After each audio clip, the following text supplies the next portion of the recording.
community just outside of Puerto Lopez. Today we are going to be excavating with archaeologist Luke from archeologyvacations.com, and we're going to be spending the day playing archaeologist. And it's one of the things that we want to be able to offer people who come to Oasis in Ecuador to join us and our friends. I'll see you soon and be posting more about kinds of things that we find, discoveries. So here we are, Museo Agua Blanca, and come join us on our archaeological expedition today.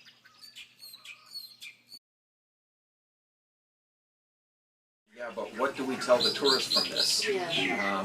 And so an important part of the project that we're doing here is to generate information and knowledge that we can then distill down for them, not because they're not intelligent, that we can distill down in words that are appropriate to share with the tourists, because nobody wants an archaeological discourse while they're walking through the bosque. You know, they want answers like, what is this? Is this a house? Yes, it's a house. You know, and what did they do here? How many people lived here? That kind of information, which doesn't exist in Ecuador. There's been more than 100 years of archaeology in this country, and this is only the second structure ever excavated. So we don't know the basic answers to the basic questions. Archaeologists have come here and have asked the high-level questions. What kind of political organization existed? Did they do astronomical alignments with the sun and the moon and this, that, and the other thing? Did they trade with Mexico and Chile? Important questions, there's no doubt about it. But when a tourist comes by and says, where did they cook? Where did they sleep?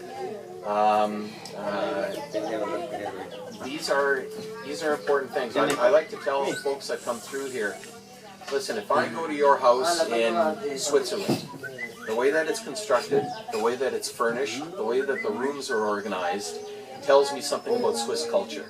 If I go to a house in Brazil, the same thing. If we can excavate enough of these mountainous structures and understand how it's organized and where people are doing things, that will tell us about mountainous culture.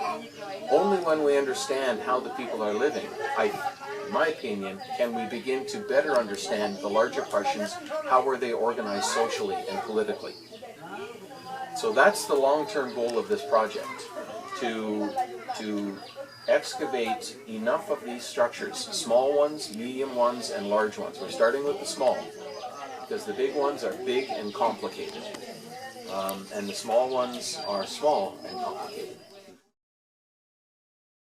Starts up there, it's original, and there's one at the back that we haven't reached yet. So this structure is 17 meters by about 6 meters. So you built this structure on top to protect this was here before we started. The community built this to protect this structure, because an archaeologist was here about 20 years ago, and a group of you will be digging around his pit. He dug, it was just the way it was done at the time, but he dug looking for something and didn't dig the rest of the structure. So we're digging the rest of the structure.